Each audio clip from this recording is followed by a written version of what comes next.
Anita, how's your mental health? Questionable at all times. You know this.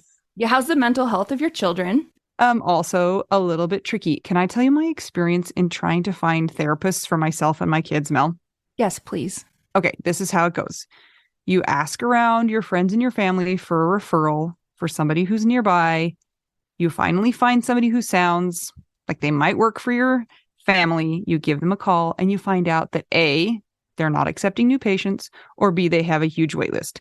So you start over again and you ask people if they know anybody who would be a good therapist and a good fit. Finally, you find one, you go and you meet with them and you figure out that you don't actually like them that much. But it's been so much work to find somebody who you can go to in your area that you're kind of stuck with them. Well, do you have any ideas for how to get around this? I do because guess what? I've actually had some therapists that I have found on my own, which involves what you're saying. Sometimes I remember one time I was like 3 hours in the bathtub on my phone looking Yeah. through websites. I was such a prune at the end. But I have also had the experience with working with BetterHelp. And it was like, I don't want to say too good to be true, but because it is true, but it's like amazing because I was matched with my therapist within 24 hours. And you didn't have to go through all of that other ridiculous process of trying to find somebody. And here's the cool thing too, is if that person didn't work out for you, you can just switch and say, and it's not like you're committing to another years long search for somebody who you're going to jive with. It's true. And I lucked out, or maybe just BetterHelp is really good at matching people together because I never had to change my therapist. I loved her. Perfect fit for me. And I know that some of our friends have used BetterHelp and they've had to change therapists, and boom, same day, you can change. Easy peasy. You can ghost your therapist. Get a new one. I love this idea. BetterHelp is one of our sponsors. If you use our promo code trybetterhelp.com/WWDN, you get 10% off your first month. And we totally recommend it. Yes, get some therapy. That's trybetterhelp.com/WWDN. Boo. Ah! Did I scare you? Totally. I knew it. Yeah. But now I don't have the hiccups anymore. Good. What's happening? I am kind of not a happy camper. Okay, well, that's very normal. I'm a less happy camper than I even normally am. What's I just had a happening? bad week. I don't Dang even it! know. I know. It's like I hate my kids and they're just not nice to me. And then when I'm in a bad mood, then it becomes a self-fulfilling prophecy. And last night was terrible. I was like crying until I was like throwing up. What? I know. I was so upset. Dang. I know. And it makes me mad because I felt like, this is going to sound stupid, but like I was past that kind of being upset. So when it happened again, it was like it had been pent up in me all week and then it just like released. I was like, dang it, I thought that we were done with that kind of emotion, that level of upset. That grief is a sneaky character. I know. What a It's jerk. so hard. But two good things happened this week. You want to hear about them? Yeah. Numero uno is that I am now officially vaccinated. Ooh, And will be turning into a zombie soon, if not already. did you feel sick after the second shot at all? So it was weird. I didn't think I felt sick, but then one night I was playing volleyball and I couldn't catch my breath, which is not normal for playing volleyball, even though I play actual serious volleyball. And my heart rate was super high and I was like sweating profusely and I was like, I'm not okay. And I think that was from the vaccine. But my coworkers all had terrible symptoms, so mine weren't so bad, I will say. But that was the first good thing. And the second good thing that happened, which was also a mystery, is that my son won his class spelling bee, which is so funny. Because why? He can't spell Oh, at all. should we be worried about the other children in the class if he is the one that won? No, I think it was just, I keep saying that there was like a rip in the space-time continuum. I think things just fell together perfectly for him to be able to win. Like, he only got 2 words right, and I think he just guessed completely and happened to get them right, and then the other kids got their words wrong. I don't know, but his teacher sends me an email that says, Anita, I hope you're sitting down. Ollie just won the spelling bee. And I'm like, what? And he has many great characteristics and talents. And like yelling, as we just heard. Very strong lungs. There is a tussle going on outside the door. Maybe his skill set is also in the wrestling vein or boxing. He's more of a bouncer type. You know, he's an enforcer. So that's what's going on right now. But anyway, spelling is generally not his forte, but Oh, someone's Legos are broken. Yes. And so it's World War. Maybe he's going to grow up to be a cop. I have nothing to say about that. Okay, well, let's move on then. So that's where I am. I'm in the cave. I'm feeling pretty upset about this solo parenting gig and this widow business. And I'm just going to keep putting one foot in front of the other and doing the best I can. But, Anita, What? I mean, Jason's in a better place and God needed him. How do you feel about that when I say that to you? I'm flipping you off right now. That's what I'm doing, but nobody can see it. That's why no one should ever say that. Mel, you've had a bad week too. Holy smokes, you guys. Must be like the lunar cycle or something. I know a lot of people that have had a really terrible week this week. I think this one is pretty bad. My good friend that is a fellow piano player, basically a savant. I don't use that term lightly. Like, he definitely was a musical genius and genius in other aspects of his life. He's 37. He got COVID. He was recovering. He died on Monday. And it's the worst. And of course, he left behind a widow who's my friend. Her name's Jazzy. Some of our Widow Wives members already know this situation because I posted about it last night in the group because she's just dealing with all the things. I mean, it's been 6 days. I guess by the time this comes out, 7 days, a whole week since he's passed away, and she's feeling it all. And she's realizing quickly that the support is going to be really helpful to have other widows in her corner and sending words of support. So yeah, a lot of stuff's going on. I am playing for the funeral this upcoming weekend. That's a nut. You are breaking your funeral rule left and right. You guys, I told myself no more funerals ever again. And now all these people are dying, and they're like my bandmates. And this particular guy, we went to college together. We were the 2 pianists together. It was always us 2. We got awards together. Like, they always, if there was something like an arts fest, like our state had an arts festival, if we both submitted, we always split it. They couldn't choose between both of us. And so we always did stuff together, like in the musician community, right? I mean, and I know this is not my husband, of course. Like, my friend Jazzy is suffering greatly, but it's been pretty eye-opening to me just how much this friend has been in my head every day. Every time I play the piano, every single time, I'm always trying to see how I can be more creative or whatever. And I think back to what he would do. It's like, what would Courtney do? That's his name. And even the day that he died, I was teaching a lesson. This is before I found out. Or I had an idea pop into my head about a chord exercise. And I'm like, oh yeah, I remember Courtney told me that he would do that with his students. I'm going to try it. Every time I play, every time I teach, it's like we were so intertwined musically and had this fun like banter kind of going back and forth with who's your favorite pianist? And he's always like, Malshore. I'm like, oh, Courtney, he's like a music god. So I just don't even know what to say about all this death, Anita. It's just so much. And so many young people too. So that's kind of been what I've been dealing with this week, trying to help Jazzy, his girlfriend, and of course she's in the situation where she was his longtime girlfriend. They're not married, and so my mission this week for her to help her has been for the people that I know and we're in shared communities to kind of help pave the way for her, so people are treating her as the widow and not as like some random girl. Yeah. that he dated. Like, they were together. They were soulmates. They were together longer than Scott and I were together. So Operation Widow is in full force. And then Operation Try to Pay Respect to My Friend that just died is also in full force. So the music community has been hit hard again. And I feel like this is such a weird...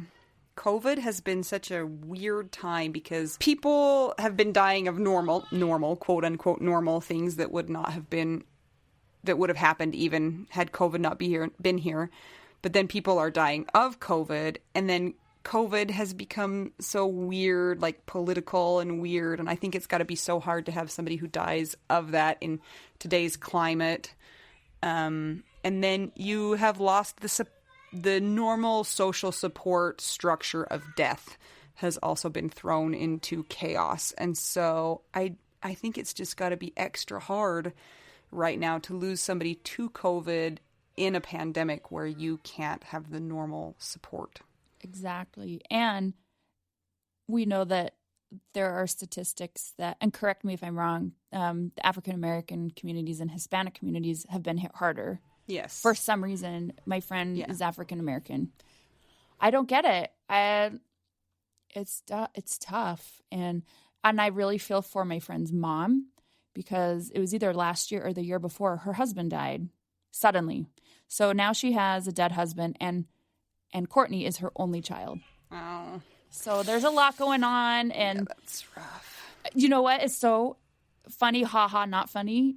What? Death funny. Remember, Anita, on Monday when I texted you and I told you about my friend and then I told you about Jazzy, his widow. And I'm like, I don't even know what to do. And I've been through this.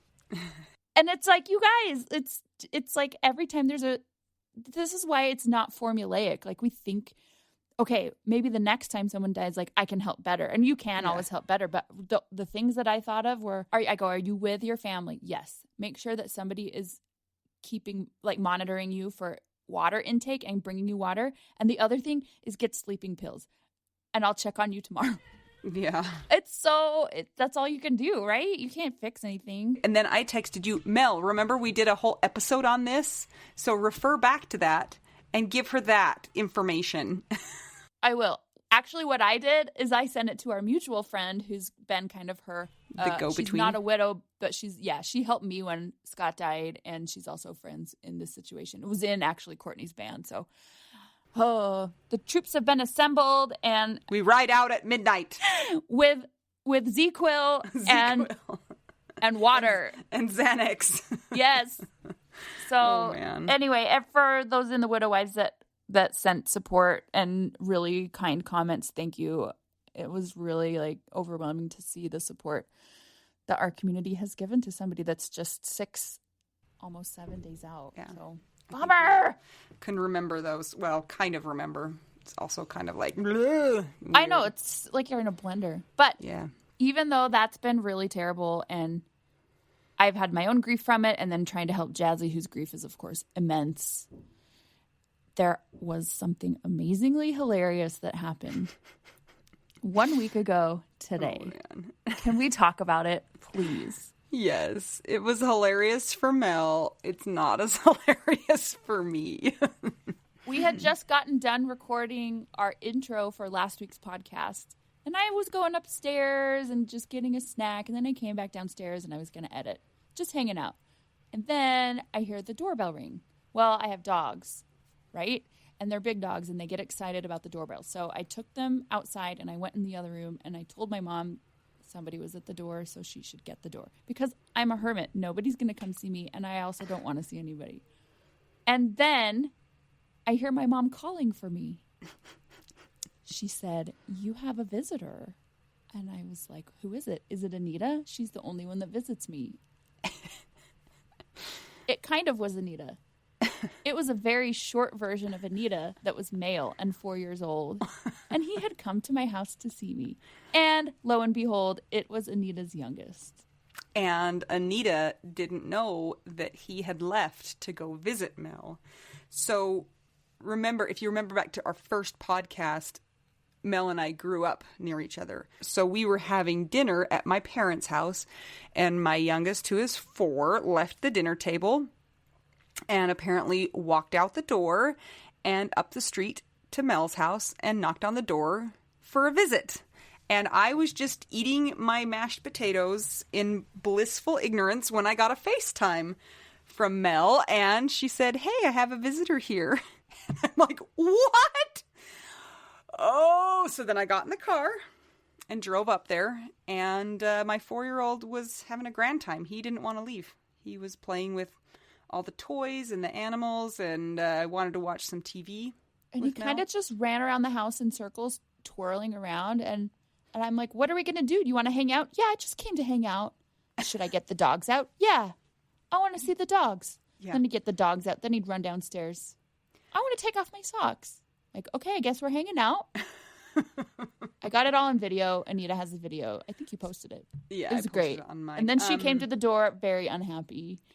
And this is why the police get called on me, you guys, because he runs away. And I didn't even know that he knew where Mel lived. The fact that he knows where you live was kind of mind-boggling to me. But apparently he knows where you live. He's a smart dude. But the story doesn't end there. And it would have been funny, ha-ha. I told him that he had to come back to Grandma and Grandpa's with me or else he couldn't have any ice cream. And at first he said, "I don't want ice cream." And we tried to convince him, like, this is green ice cream. You want this. Green. It took a couple times, right? Yes. So then we went back to my parents' house and he said, "I'm here for my ice cream." And my parents said, "You can't have any ice cream," because they were teaching him consequences for running away. So he turned around and ran right out the door. Doesn't have a coat on. This is January in Utah. Ran right back out the door. By the time I got out the door after him, I could not see where he went. And it was getting dark, right? It was about 15 minutes away from being fully dark. So I'm texting Mel, have you seen him? Did he come back up there? He didn't come back up there. I'm trying to think of all of the places that he knows around there. And he doesn't, at my house, when he goes missing, it's not so stressful because he knows all of the houses. The neighbors all know him. He knows how to get back home. But at my parents' house, he knows not as many streets and things like that. So it got to the point where I was like panicking and I was really close to calling the police because he was just missing and my parents had gone out to search for him. My kids were all searching.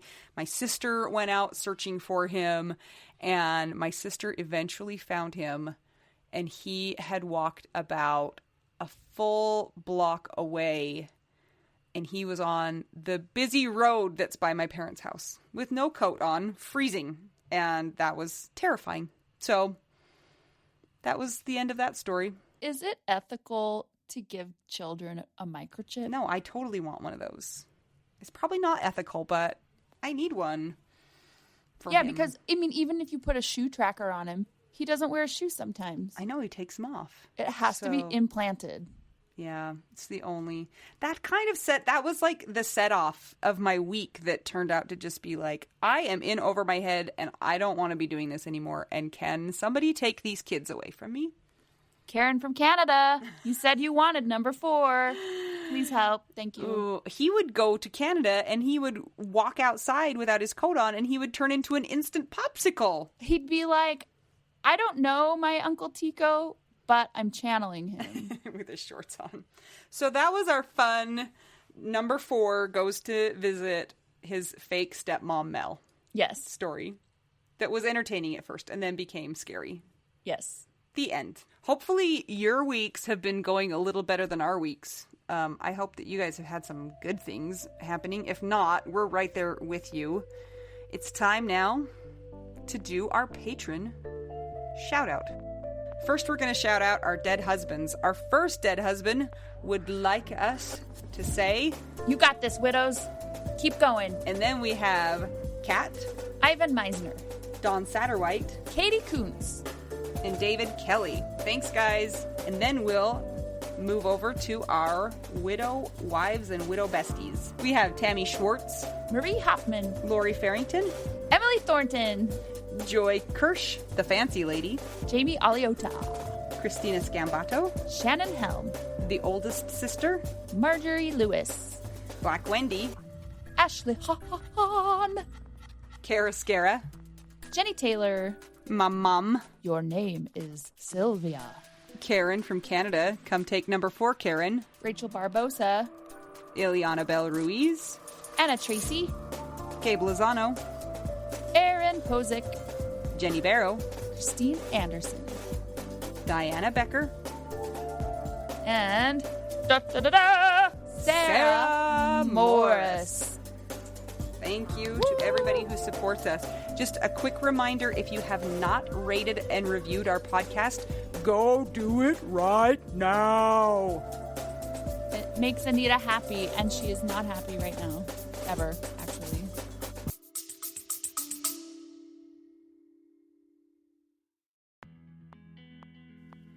Sometimes we assume that unless we had a huge life insurance payout, we don't really need to know anything about investments or even finances. But guess what? A little knowledge of finances is critical for all of us. Maybe your partner was in charge of that stuff, and now you find yourself making all the decisions.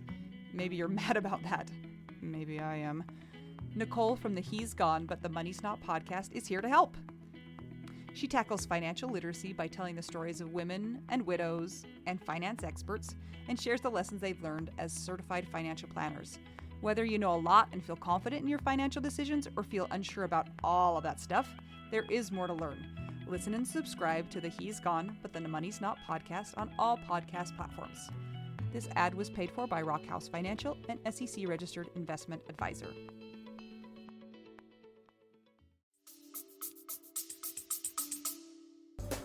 That's okay. Yep. I am happy sometimes, Yeah. just not right now. Coming up, we've got a great episode for you. So remember to check out our Patreon if you want to join and get a patron shout out. And other fancy things. And other fancy things like video cards and behind the scenes. And also, you can buy us a taco at buymeacoffee.com/widow. Widow we do now. There's so much screaming in the background. I'm excited about our guest today. Yes, let's get right to it. I'm Anita. I'm Mel. And we're just two young widows trying to figure out Widow we do now.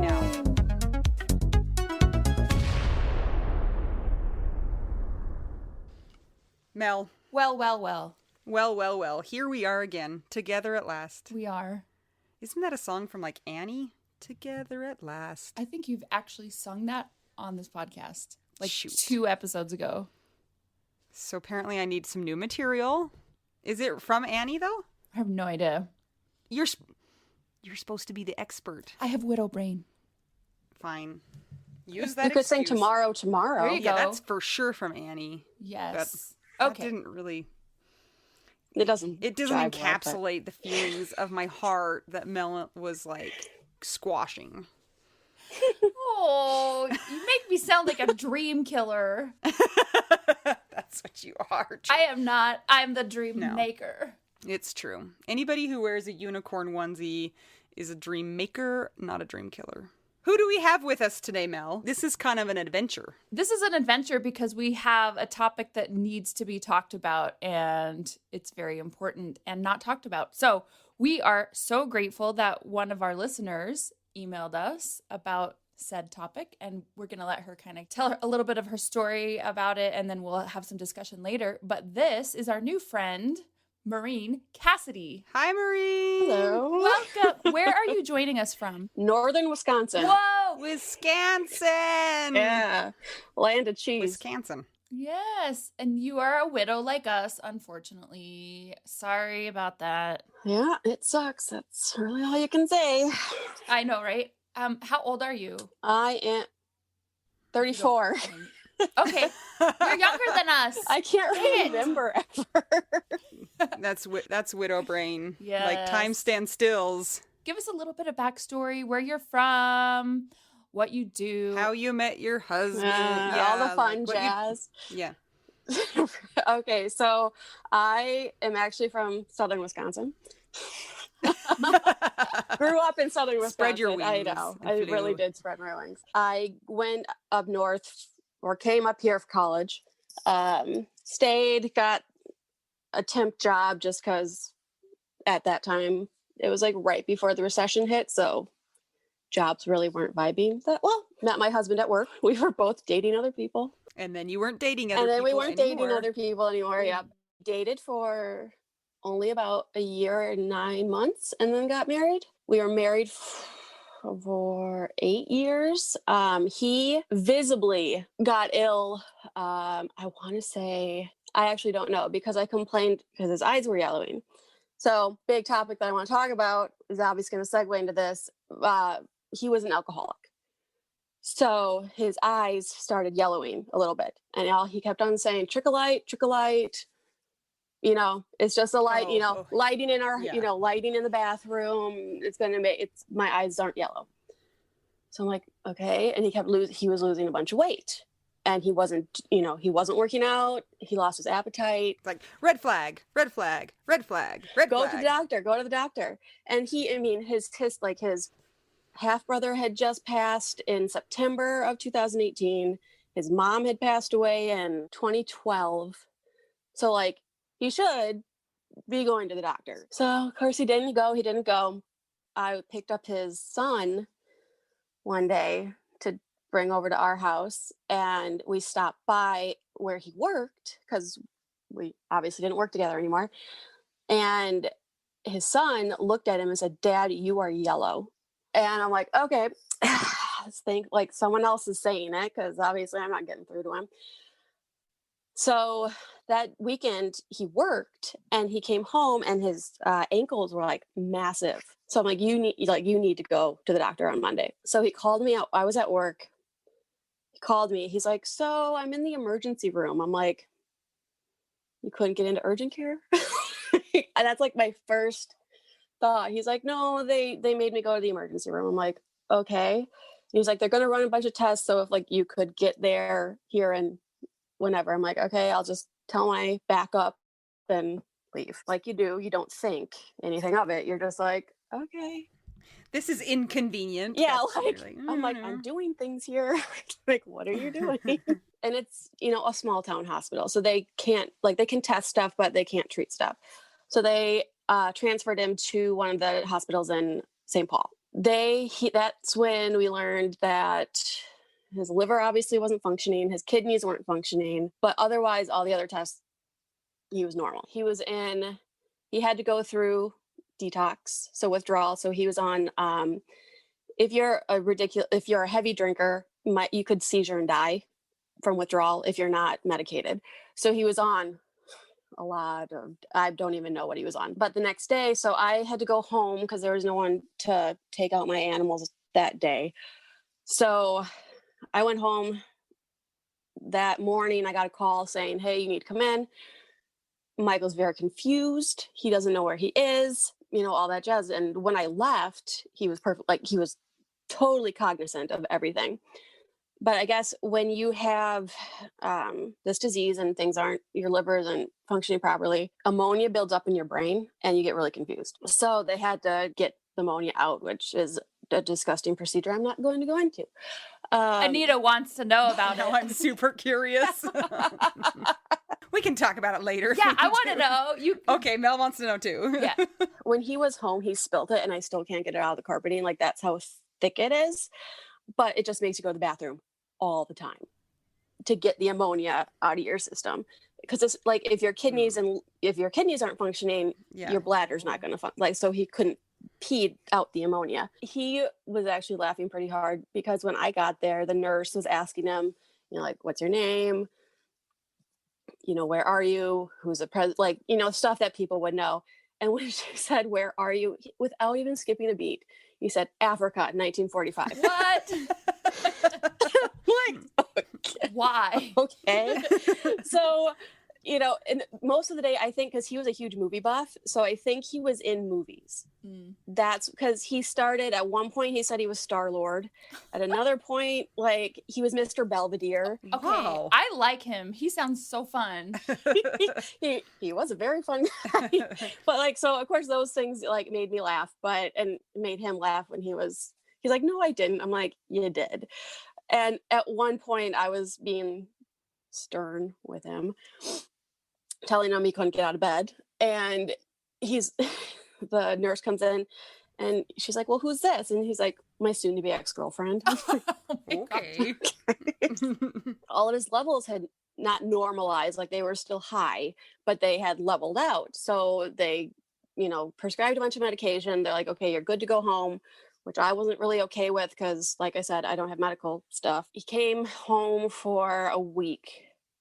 And I was still working full time at this point. Like I was waking up at 3, working till noon, and then going to the hospital. Like I feel like I've never actually caught up on sleep from this point. One day I came home from work and he was like, in hindsight, he was confused again. So the ammonia had built up, but I was just frustrated with things.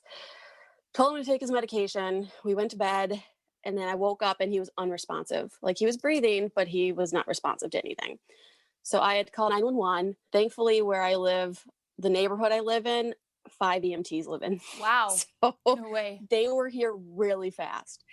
And the ambulance, I think, took maybe 10 minutes, but like they were at least here, like getting him prepped and all that stuff, and gave him all the medications. And so I went back to the hospital. He was in the ICU 3 days. He was in the heart unit, which I've never quite understood why he was in the heart unit, but maybe that's just where they had a bed.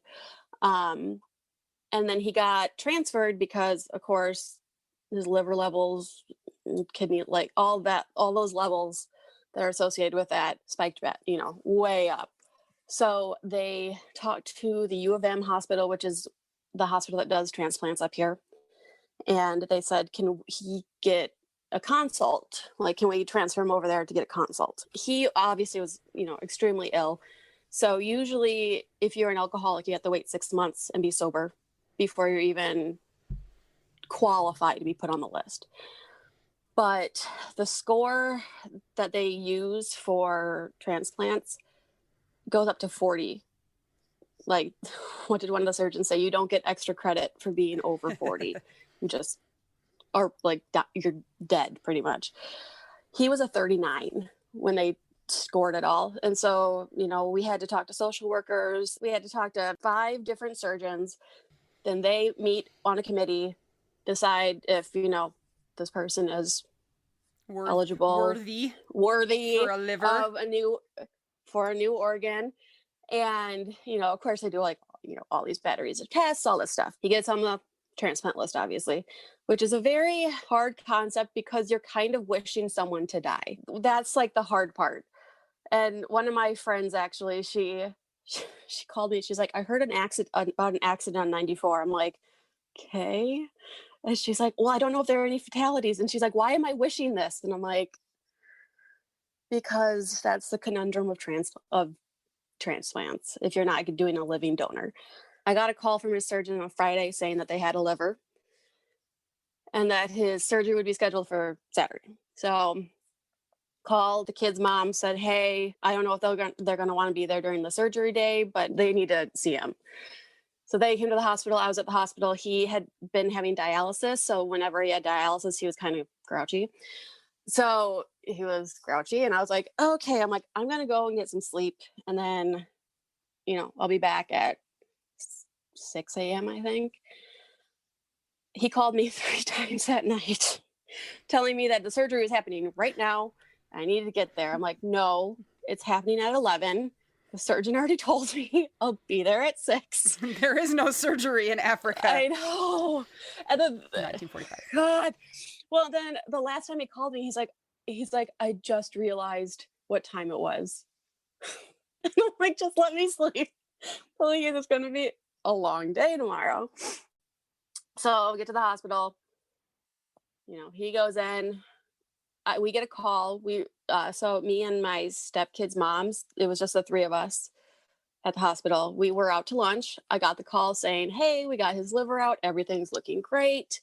We're gonna, and this was obviously hours later. I think it was like 4 or 5 hours later. They're like, we're gonna start transplanting.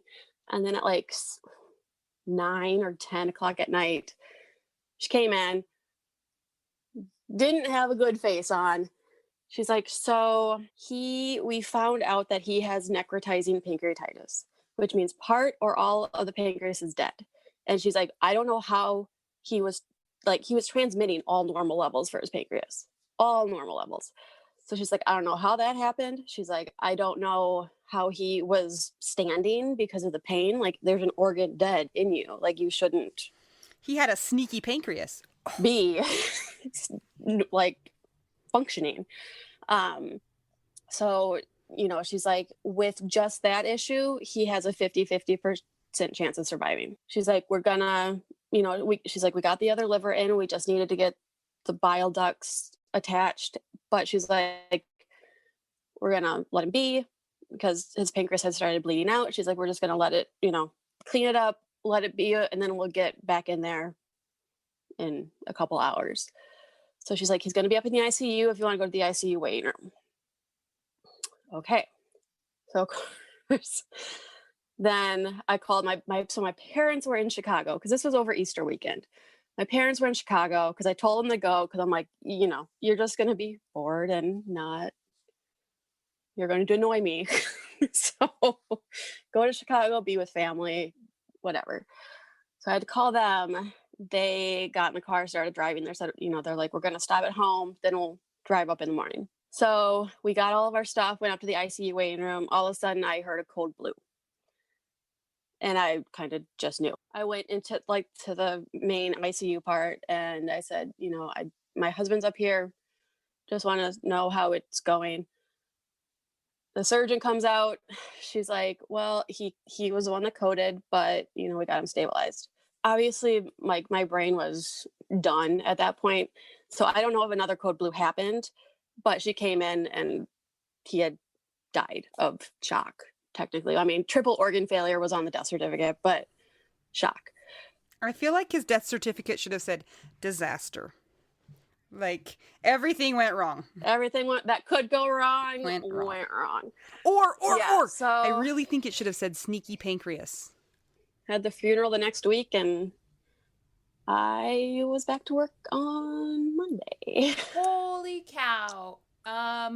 Okay. Let's talk a little bit about all of that. Are you okay? Yeah. I know the answer is no. When did this happen? When did he die? He died in April of 2019.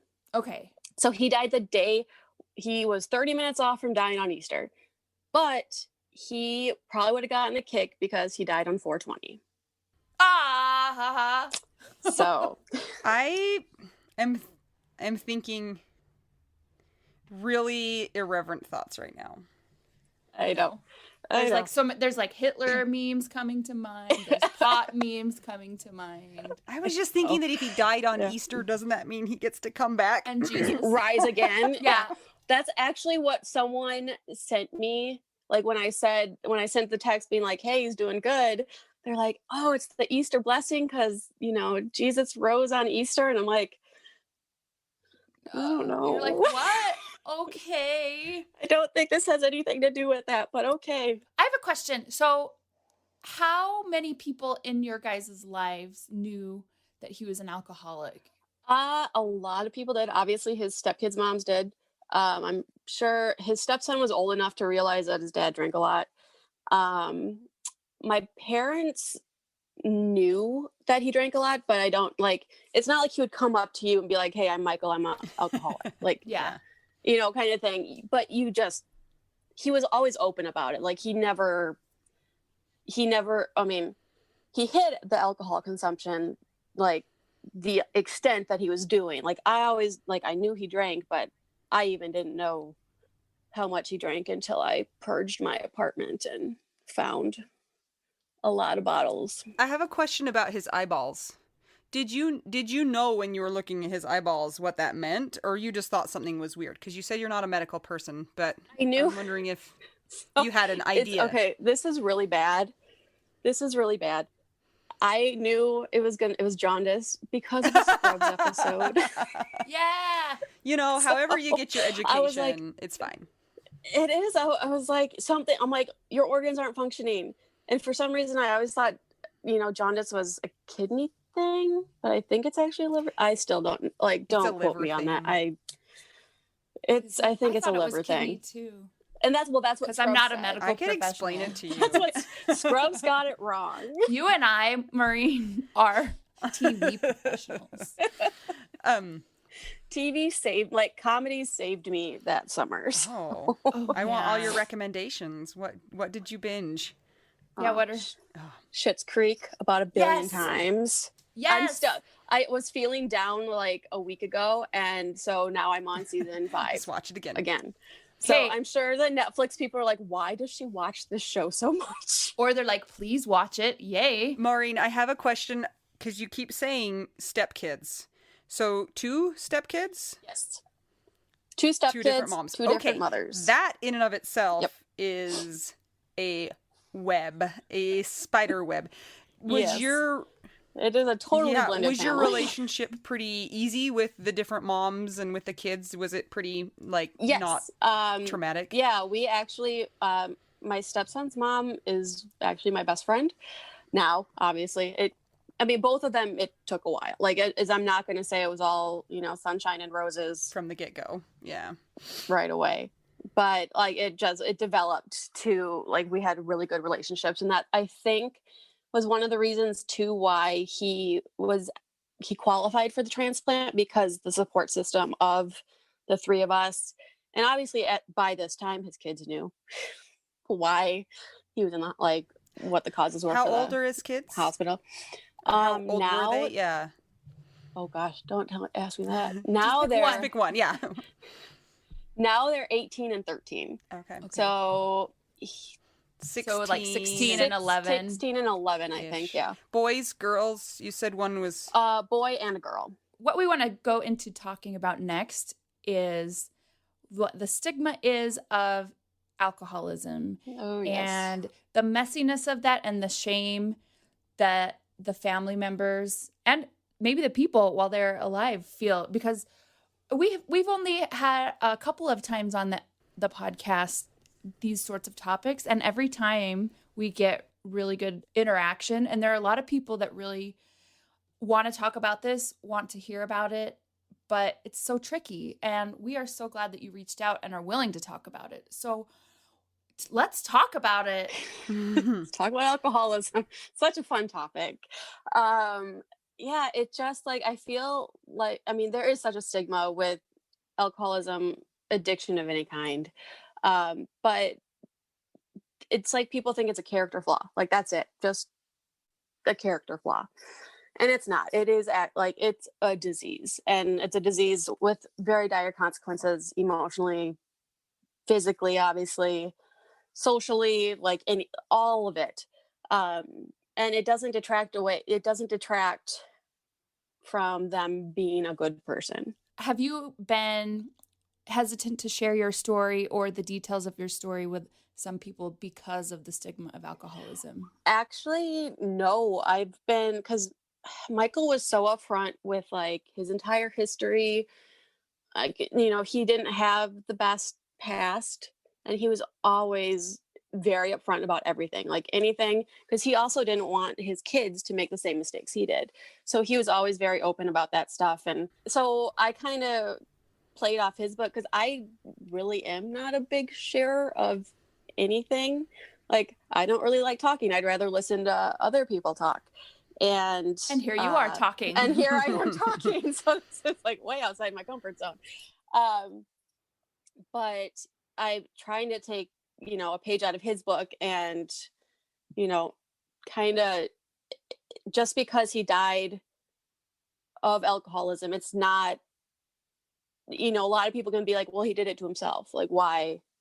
Or, how did you not know he was drinking so much?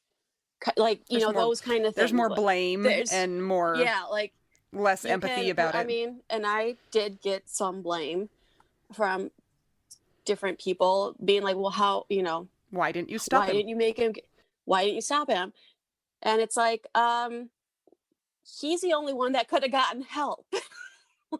I could have forced him into rehab. He wouldn't have done, it wouldn't have worked. If he didn't want it to work, it wouldn't have worked. Can we also talk about how brilliant a lot of addicts are? They know how to get around stuff. They know how to hide. It's not that they're terrible people at all. No. It's they're hurting. They're sensitive people, and they just want to feel better. Yeah. And that's unfortunately, that's their that was what they found to help them. Would he have called himself an alcoholic, or did he admit to that or say that out loud? Yeah, well, or was he like, except me. I just drink?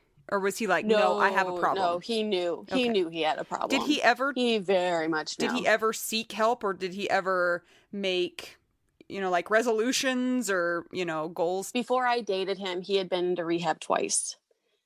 And actually, when I dated him the first year, he was sober for the 6 months, and he was actually an outpatient. And I actually went to the family outpatient information sessions just so that I knew. So I actually knew, like, from the get-go of dating him that he had addiction issues. That's great. He was transparent with you. Yeah. But then not great that he died. But awful that he died, and stupid because boo, disease. It's stupid. Yeah. But I mean, sometimes he was a little too transparent about things. Like, just keep some things to yourself. Keep some stuff in. We don't need to know about this. This is a question that you can tell me is not okay or not.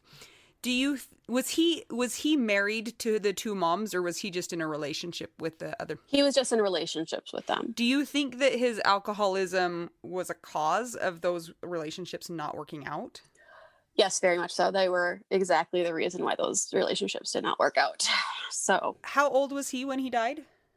37. That's so young.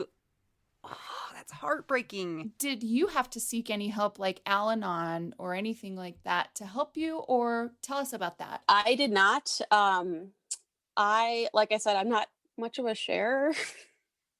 So, I didn't go to any place. Like I said, I'm friends with both of my stepkids' moms. So like we would talk about it. So like they were kind of my support group because, they obviously knew him too. They were in a relationship with him, but I never sought help. I mean, I kind of sought help after he died, but realized, I don't know if I just jumped into it too fast, but I just didn't like it. I think because at that stage I was in that really angry. So I was angry at a lot of people and I didn't like feeling that way. So I just stopped. I didn't go. And I actually, a group grief, I did find a group grief counseling thing that the woman that did Michael's funeral ran. So at least I knew her, and she knew his story. So like that helped more because I could listen to people's stories, not talk the entire time. But like while he was alive, no, I didn't. What are some things that we need to talk about to help people with this? Because this is a big deal. It is a huge topic, and I think it just kind of starts with, obviously I can't say much for any other country, but the United States is a huge drinking culture. I mean, you can't go anywhere without seeing alcohol or an ad or whatever. And I'm not saying that I'm a teetotaler. I'll go out and have a beer or wine. That's funny because Mel and I both are. So we have like no expertise in this at all. But I do understand the pressure of these situations because I'm a musician. Of course, it's in the culture, musician culture too. And it's interesting because now at the age I am, a lot of people have had their time with alcohol and they have binged, or they have like figured out if they want to just do stuff in moderation, or maybe they figured out that they don't like it. And so now at 38, I'm way more comfortable. But when I was, in my 20s and all the way up until, early 30s, it's like there was so much pressure. It's like, just try some. And I'm like, why? You don't like zucchini. I don't bother you. Shoving zucchinis at you. Stop it. So yeah, I totally get the pressure and it's uncomfortable. Or I knew if I said to some people, oh no, I have my 2-year chip, even though that would be a lie. And that's like, I never said that because I do have friends that are recovering alcoholics, and I would feel so bad, and that's a lie, But even if you say like you don't drink, they'll be like, oh, are you an alcoholic? Like, are you an alcoholic? And it's like, no. Why does it have to get to the point where people give respect to those who have gone through the alcoholism journey and have almost died and have put so much grit into their recovery? It is so hard. I mean, some of the strongest people I know, like, not to like be like, you're so strong, but you guys know what I mean. Oh yeah. Some of those people that are just, they're these powerhouses of humans, and they've come through the other side, and they still will tell you every single day, It's a struggle. I have to be on top of this. And so it's like, why does it have to get to the point of now you found out you are an addict, and now the other people that are in drinking culture like respect that? Why can't we just be respectful? And I, of course that comes with age and maturity, but yeah, I know what you're talking about with the drinking culture. Well, and it is like, because I also live in Wisconsin, which we have 12 of the drunkest cities in the country. So, I mean, Wisconsin's a huge, huge drinking state. So, and I grew up near Madison. So, like, I was, college and cheese, though. And cheese. Beer and cheese. Can you be a cheese addict? I think so. Like, do we need to be worried? I feel like you could be. I mean, I have cheese every day, so... And I feel bad if I don't have cheese. Do you feel like you're do you need to have more and more cheese, though? Oh, no, I don't. Same feeling? Okay. I just if you don't have cheese, do you feel like you're disgracing your Wisconsin ancestors if you don't have cheese? Kind of. And actually, I give my dog a little bit, like, he knows the cheese wrapper. He will be like, 100 yards away. If he hears that crinkle, he's next to me in like 2 seconds. That's so funny. Yeah, so he's a little cheesehead too. I live in a kind of a sub-city. We're under a town, but we're a different township. It's a weird thing. But there's 3,000 people in this town. We have 5 bars in a 3,000 person town. 1 church, 3 bars. Like, that's super opposite of us. Is it because it's so cold? Right. You gotta warm up. And I know he would try to explain it to me. He's like, I wish you could just be in my brain for 5 minutes, because you really can't. Like, you go bowling, there's a bar. You go to the zoo, there's alcohol. You go, like, anywhere you go, it's in your face. And, like, I could say I'm addicted to reading, but there aren't books everywhere that are being shoved in my face. And I also don't sometimes avoid contact with other people so I can read, which I do sometimes. Well, it's not something that deteriorates. It doesn't kill your kidneys. No, it does not. Liver, yeah, so. it just, it just decreases the amount of cheese you can buy because you forget to go to work. But it just, like, I don't know. It just... With this drinking culture, I think there also needs to be an uptick, because obviously, like, binge drinking is so on the rise. And they've been saying that, not even college students, which, yes, college students, that's like the main culprit. But even, people my age, people older, they might not drink during the week, but then they're like, hey, let's get slammed on Saturday and drink, because binge drinking is 5 or more beers, 5 or more drinks in one night. So you could easily, like, every Saturday binge drink. And that's, sometimes they say it's even worse than having a drink a day, is doing the binge drinking, because your system is shocked by all the alcohol, and then all of a sudden you're not giving it any for 4 or 5 days, and then giving it a bunch again. And then it's extreme. Yeah. So I actually had a friend back in college. She would, we'd go out and she'd get pretty hammered. And the next day she would drink detox tea thinking it would help. So, like, it's, it just... The detox tea is called your liver. Yeah. That's the problem. It's trying to help you, but I think just with, like, the uptick and even with, COVID, because of the quarantine, there's been an uptick with people drinking, because what else is there to do? But, and I think there just needs to be more education out there that, alcoholism is a very real thing. It affects not just that person. And no, it is not a character flaw. It doesn't make you a bad person if you're addicted to something. It is what it is. It means you have this disease that you need to get help for. And you need to want to get the help, because if someone just shoves you into rehab, you could say all the right things to the therapist, get out, and then have, go straight to the bar. And even, like, I was trying to think back to, like, high school, And, even like fifth grade with I don't know if you guys have the DARE program or if it's even still a thing. I don't Yeah, know. it is. But, Here at least. they talk like they make addicts and alcoholics seem like these extremely bad people. Like these are villains Like that criminals. you need Yeah. like you need to just stay away from. Like they're not actual people. And then like any disease, if you just look at a statistic, they're not real people anyway. So, you can any statistic, you don't see the actual person. So I think or the repercussions. You just see that statistic and you don't see how it popcorns out to you and their kids. And you don't think about, if you're going out on the town, you don't think about, hey, what I'm doing to my body. And I'm, like I said, I drink wine and I drink beer. I stay away from hard alcohol just because that's what he drank, and it disgusts me. Like the smell makes me throw up. But like I'll still go out with friends. But just seeing people plastered, I just want to be like, you don't even know what this like ramifications of what you're doing. And I know, and even, and I'll even say I probably drank way too much the summer he died, and I knew the consequences. They were very fresh.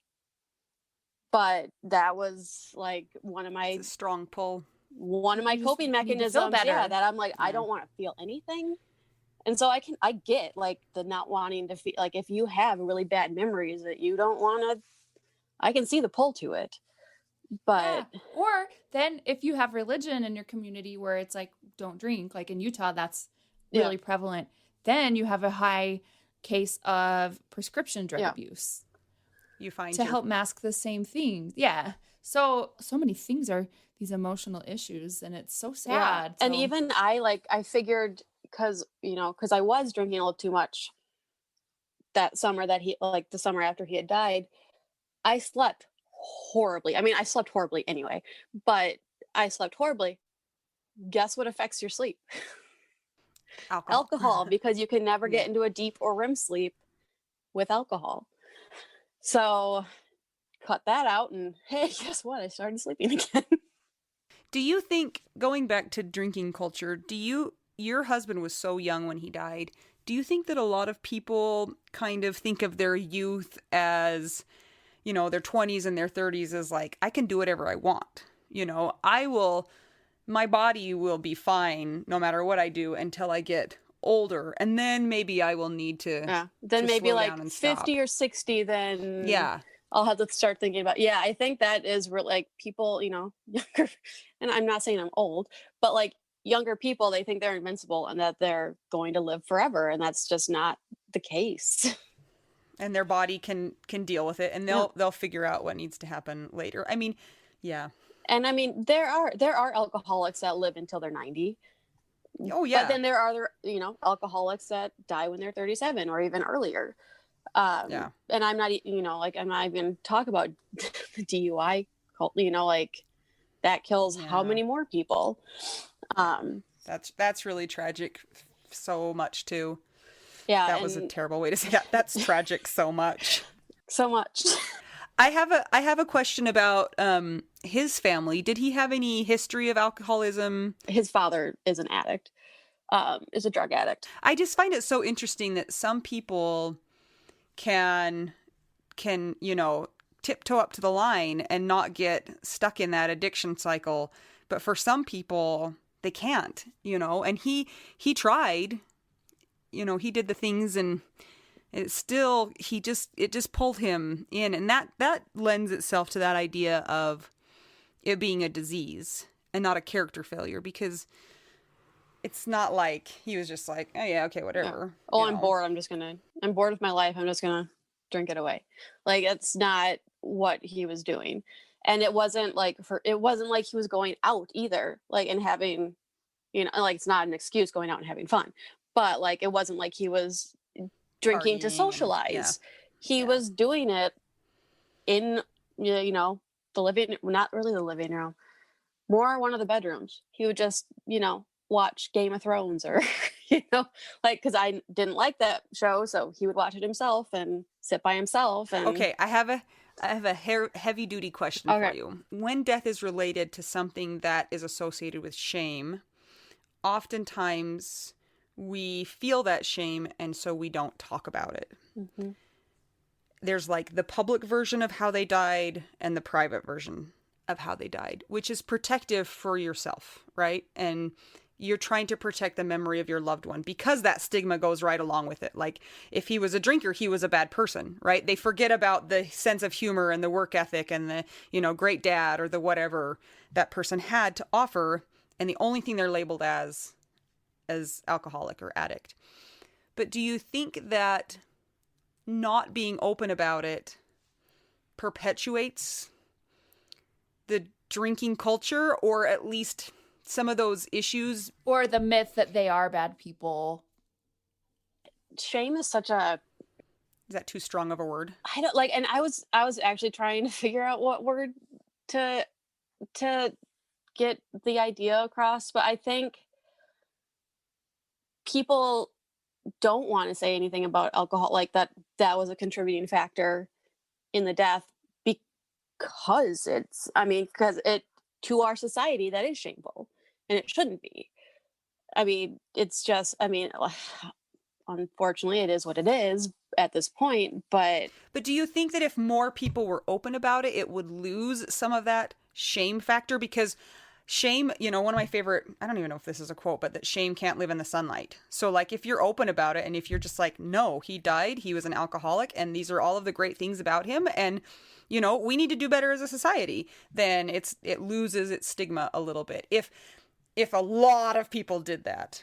It's like the both and, where it's like, it's not either or. Yeah, he was an alcoholic, but therefore he's a bad person. Yep. It's like, yeah, he was an alcoholic and a good person. He was a good person. I wouldn't have been married to him if he was a bad person. Yeah, like our friend Laurel. If you've listened to Laurel's podcast episode, same thing. It's like these two things she was, living with, and the other thing too. It's like alcoholism is so tricky because there's often, not every time, but there's often domestic abuse and violence in there, and that's a whole other thing. And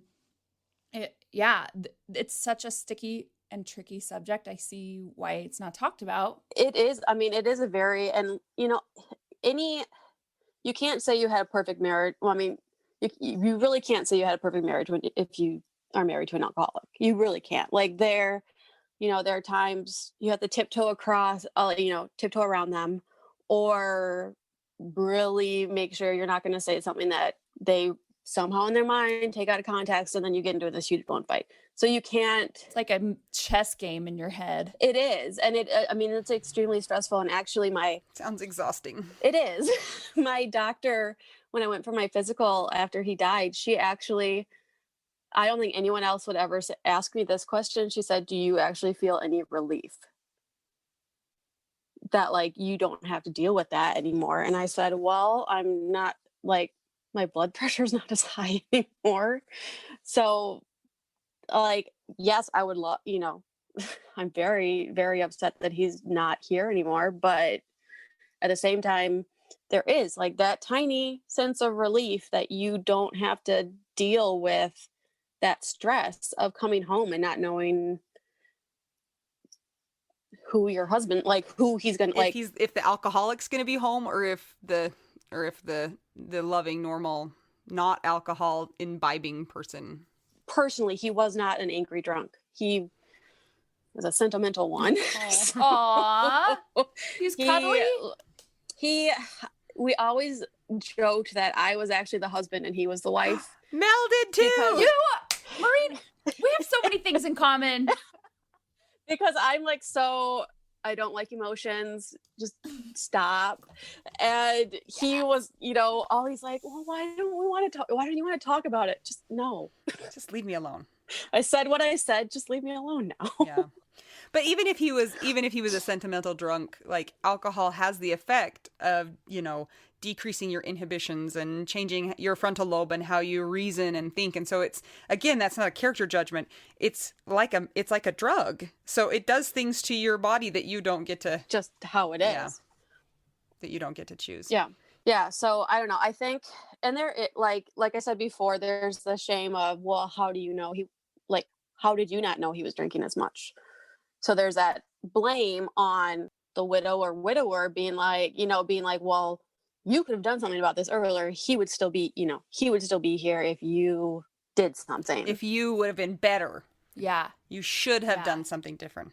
What was I going to do? Like, be at his side 24/7? Like, I can't, that wouldn't be a way to live. And even if you are, that's called like very fast. That's called like kidnapping. So you can't do that either. Like lock him in a closet. I'm not going to put him in this bubble and then keep track of him all the time. Like that wouldn't be beneficial to either of us. It's just, and like I said, when I was purging my apartment, there were places I wouldn't even think to look. And I was finding things, I think, because I cleaned out got rid of some cars. I had 3 cars. I only need 1. Got rid of 2 of the cars, and I found a bunch of bottles in the garage. Like, just recently. All the hiding places, they were everywhere. Like, my mom found some when she was up here helping me after, actually during when he was hospitalized. She was up here, and she is a cleaning nut. And she will listen to this, and she completely agrees. She's a cleaning nut. So, she found a bunch of bottles too. So like, it just, I think there is like, they might, and like I said, I don't know what's in their minds, but I think there's some shame that they kind of know that it's quote unquote shameful. And it's not, but I think they want to shield their loved ones from what they're actually doing. On the website drugabuse.gov, there's a paragraph in here, and it says, stigma on the part of healthcare providers who tacitly see a patient's drug or alcohol problem as their own fault leads to substandard care or even to rejecting individuals seeking treatment.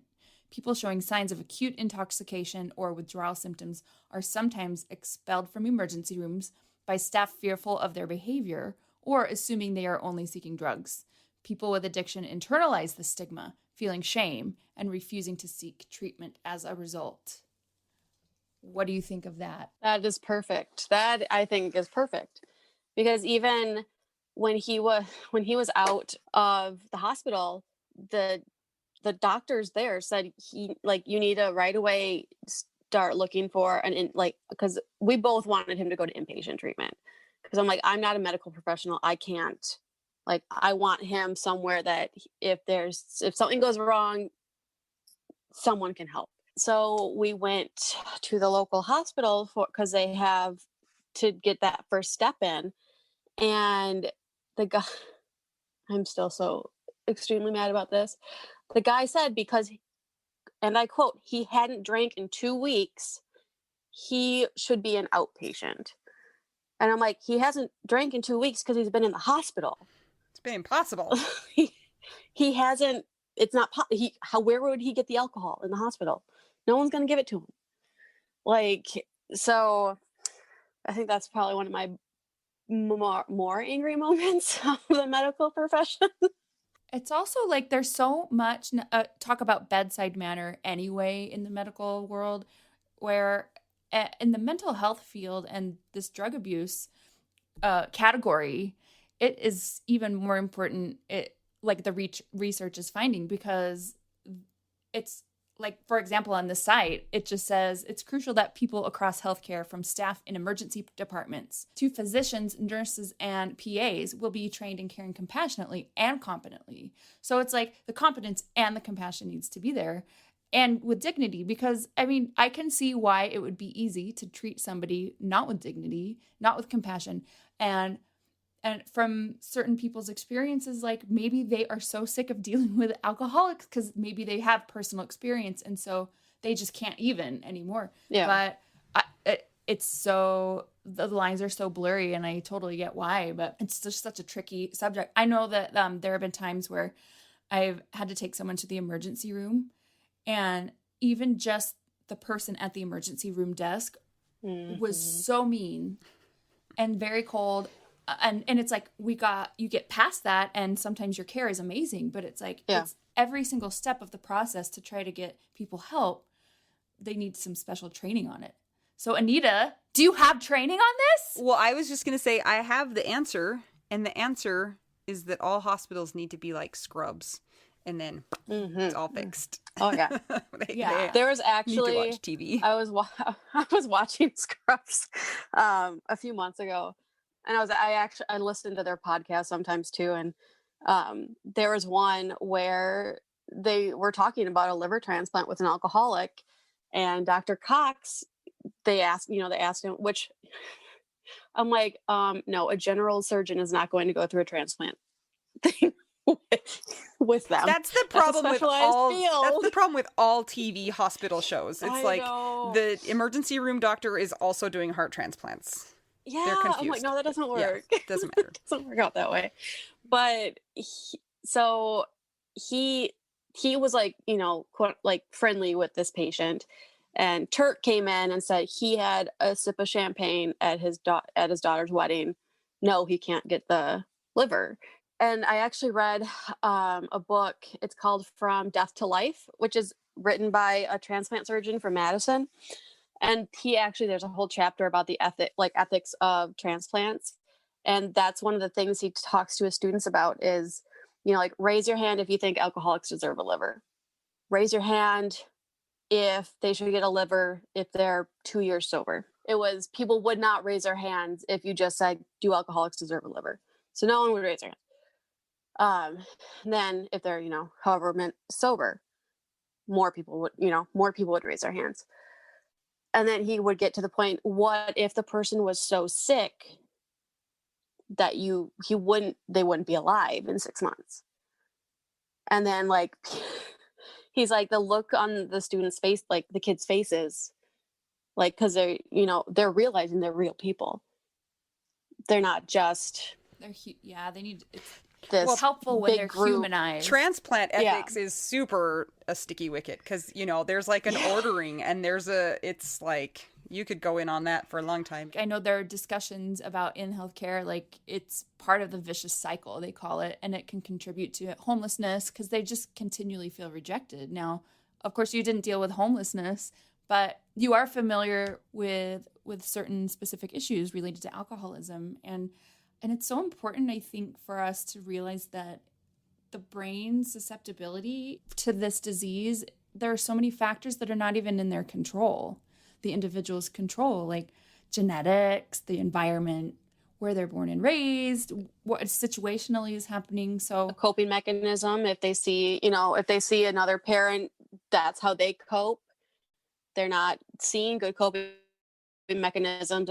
And that's, I think, too, like, that would usually be when Michael would kind of would go off the deep end after being pretty good. It'd be a situation, a death in the family or just any kind of family drama, like just something would trigger him and he just spiral right back down to, the pretty heavy drinking and me being upset, which probably made him drink. Feelings is hard. Yes, it is. Are you kind of now on a mission to help people with awareness of this stuff? You don't like sharing a lot of stuff, but now this has happened. Where are you at personally? I kind of said in my email, I got a little internally heated this past weekend that this isn't a topic that should be swept under the rug. Like, more people need to talk about it because I don't want what happened to my family and my husband to happen to anyone else, because it is horrendous. Any death is horrendous and any sickness is, but this is just another sickness and another death. Like, it's not different from anything else. I don't like the phrase "it is what it is," but there's no other phrase. Right? There's no other phrase to say it like that. It is what it is. It's how it is. And, unfortunately, that's just how our culture is. And, 10, 20 years ago, if you grieve, longer than your year, you'd be stigmatized as, people didn't even want to talk about grief until, pretty recently, it seems that like no one really wanted to talk about it. But now people are starting to talk about it because there's a lot of grief in the world. I mean, there always has been, but there's a lot of grief in the world. And if people can open up about that, we need to start opening up about everything else that might be quote unquote shameful or taboo. Like, we need to talk about this stuff because they won't become untaboo. I don't know what the word is. Like, it won't become Normalized. Normalized. Thank you. Welcome. It won't become normalized until we normalize it and we talk about it. And then maybe, what happened to Michael won't happen to the next person. I love that you were willing to come and share this story and hopefully maybe be an example, or maybe not an example, but somebody who opens the door. A beacon of hope. A beacon of hope on a hill. And, for some people, they might not be willing to be open about that. But I think the more people who are open about it, I think the less stigmatized it will become. Let's say hypothetically you decided one day that you wanted to date again. What if that person drank but was responsible about it, but also maybe from time to time had some of the hard alcohols that give you triggers? Could you handle it? I've thought about this before. I don't know if I'd ever date or marry another alcoholic. Like, I don't know if I can deal with that again.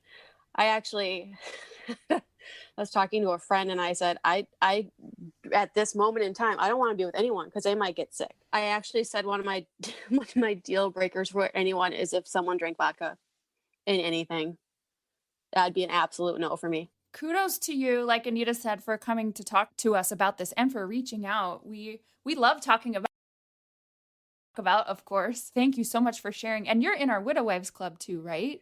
Yes. Yep. Guys, Maureen is in there, so you can talk to her there if you want, or if you don't want, unless she doesn't want to. I don't know. I can Maybe not. share. But I might not write you back right away. In the club, because somebody kind of was like, my husband died as a result of alcoholism. I don't know if anybody else, and it was like people poured out of the woodwork. Yeah, it was like, oh yeah, we got that here, guys. Cheese. Go. Jeez. What's your favorite? Oh God. Can I list my top 10? Whoa. Yeah, you get an exception. I mean, I can't. I eat a lot of feta and goat cheese just because I like them. But smoked Gouda, I love. This is going to be anti-Wisconsin, but sharp cheddar cheese from New York is like extra sharp. From New York. Cheddar cheese from New York is like amazing. They have cows with a Brooklyn accent. Right. They're just That's sharper anyway. The only cheese I do not like is Swiss cheese. I can see that. Thank you so much for joining us, Maureen. It's been great to chat with you. And thanks for reaching out, too. We love it when people reach out. Remember to check out the Widow Wives Club. Answer all the questions. Don't be a crazy stalker person. And also... Don't be a Nigerian prince. I know, unless you're a real Nigerian prince. Then give us your money. Also, remember to check out our Patreon. It's www.patreon.com/WWDN. If you want to buy us tacos, go to buymeacoffee.com/widowwedonow. And until next time, I'm Anita. I'm Mel. Maureen. And we're just two young widows and a beacon of light set upon a hill. And we're trying to figure out, widow, we do now. This is my favorite thing to discuss with you. Tell me, what is it? One of my favorite things. I do enjoy tacos and cheese and dogs.